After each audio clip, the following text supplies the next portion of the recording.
Hello అండి, ఎలా ఉన్నారు? అరకు వెళ్ళకుండానే ట్రైబల్ మ్యూజియం చూసేద్దామా? వచ్చేయండి మరి నాతో పాటు. ఇక్కడ చూస్తున్నారు కదా, ఆ అబ్బాయికి పసరు మందు వేస్తున్నారనమాట ఆయన. అప్పట్లో హాస్పిటల్స్ అందుబాటులో ఉండేవి కాదు కాబట్టి వాళ్ళకి ఏ ఆరోగ్య సమస్యలు వచ్చినప్పటికి కూడా పసరు మందు వేసుకుని వాటిని నయం చేసుకునేవారు అనమాట. సో అప్పటి సాంప్రదాయాలు, కట్టుబాట్లు ప్రతిదీ కూడా ఇక్కడ మనకి చూపిస్తున్నారనమాట. చాలా క్లియర్గా చూపిస్తున్నారనమాట. సో వాళ్ళు వాడే వస్తువులు కానీ, అక్కడ జీవన విధానం కానీ ఎలా ఉంటుంది అనేది మనకి చాలా క్లియర్గా చెప్తున్నారనమాట. సో చూస్తున్నారు కదా, వీళ్ళు సలాం చేసుకుంటున్నారు. సో ఇప్పటిలాగా షేక్ హ్యాండ్స్ ఇచ్చుకోవడం, హక్ చేసుకుని హాయ్ చెప్పుకోవడం ఇవేమి ఉండేవి కాదనమాట. సో అప్పుడు అలా సలాం చేసుకొని నమస్తే చెప్పుకునేవారు అనమాట. సో అప్పుడు జనాలు ఎలా ఉంటారు, వాళ్ళ పద్ధతులు, అలవాట్లు అన్నీ కూడా మనం చాలా క్లియర్గా చూడవచ్చు అనమాట. చూడని వాళ్ళు ప్రతి ఒక్కరు కూడా ఇక్కడికి వచ్చి చూస్తే చాలా, అంటే అప్పటి సాంప్రదాయాల గురించి మనకి క్లియర్గా తెలుస్తుంది అనమాట. సో నేను కూడా ఫస్ట్ టైం వస్తున్నాను ఇక్కడికి, ఎప్పుడు రాలేదు, ఇదే మొదటిసారి నేను కూడా చూడడం. సో చూస్తున్నారు కదా, వాళ్ళు ఎలా ఉండేవారు.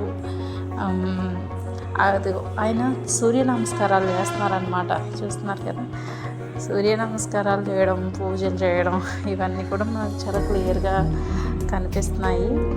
తర్వాత ఏంటి అంటే, ధాన్యాన్ని అప్పుడు దంచేవారు అనమాట. సో ధాన్యం దంచి వాళ్ళు బియ్యాన్ని తయారు చేసుకునేవారు. అండ్ ఏంటంటే వాళ్ళు అప్పుడు పెళ్ళి పద్ధతులు కానీ, అప్పుడు వస్త్రధారణ ఇలా ఉండేదన్నమాట. ఇప్పటికీ చాలా ఊర్లో అలాగే ఉందిలేండి. సో అప్పటి మంచాలు చూస్తున్నారు కదా, పట్టె మంచాలు అన్నమాట. సో మా ఊర్లో అయితే ఇంకా ఉన్నాయండో. సో ఈ పట్టె మంచాలు, ఆ బుట్టలు ఇవన్నీ కూడా ఇప్పుడైతే ఏ ఊర్లోనో కానీ కనిపించట్లేదు. కానీ మా ఊర్లో పాకలు, పెంకుటిల్లులు అన్నీ ఇంకా ఉన్నాయండి. మాది కూడా పెంకుటిల్లే. సో చూస్తున్నారు కదా, ఆవిడ ధాన్యం జరుగుతుందనమాట. సో ఆ ధాన్యాన్ని శుభ్రం చేసుకుని వాళ్ళు దంచి రైస్ తయారు చేసుకునేవారు అనమాట. ఆ విధంగా ఉండేది. మా అమ్మమ్మలు కూడా అలా చేసేవారండి. నాకు తెలుసు, నా చిన్నప్పుడు మా అమ్మమ్మ వాళ్ళు అలా చేసేవారు అనమాట.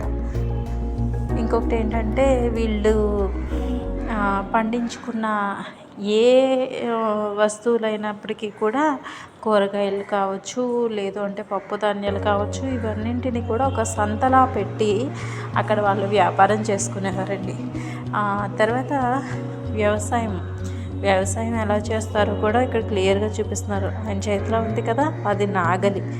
మన చిన్నప్పటి పాటల్లో కూడా చెప్పారు, మీకు గుర్తుందో లేదు. ఆ వ్యవసాయం చేసే పద్ధతి, ఇంకా వాళ్ళు అప్పుడు పండించుకునే తోటలు, ఇంకా ఇక్కడ చూస్తుంటే పనసకాయలు అవి చాలా రియల్గా ఏర్పాటు చేశారనమాట. నిజంగానే మనం వాటిని లైవ్లో చూసినట్టు ఉందన్నమాట. సో అవన్నీ కూడా మీరు చూడొచ్చు. అండ్ ఏంటి అంటే, ప్రతి ఒక్కరు కూడా ఒక్కసారైనా చూడండి. నేను ఎప్పుడో నుంచో అనుకునేదాన్ని ఇవన్నీ చూడాలి అని. ఆఖరికి ఇప్పుడు వచ్చిందనమాట ఇవి చూసే అవకాశం. చూస్తున్నారు కదా, ఇవన్నీ కూడా అప్పుడు వాడే వస్తువులు. అండ్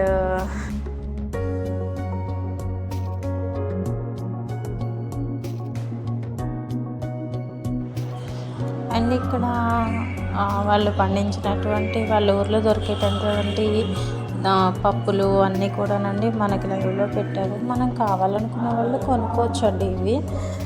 మనం కాకపోతే ఇక్కడ ఏంటంటే కెమికల్స్ అవి ఎక్కువ యూజ్ చేయకుండా పండిస్తారంట. సో వాటిని కావాలంటే కొనుక్కోవచ్చు. మనం బయట తీసుకునే దానికంటే వీళ్ళు రీజనబుల్గానే అమ్ముతున్నారు. చూస్తున్నారు కదా, మొత్తం చోళ్ళు, మొత్తం మిల్లెట్స్ ఎన్ని రకాలు ఉంటాయో అవన్నీ కూడా మనకి అమ్ముతున్నారండి. సో ఇష్టపడ్డ వాళ్ళు తీసుకోవచ్చు అనమాట. మీకు నచ్చిందా? ట్రైబల్ మ్యూజియం మొత్తం చూసేసాం.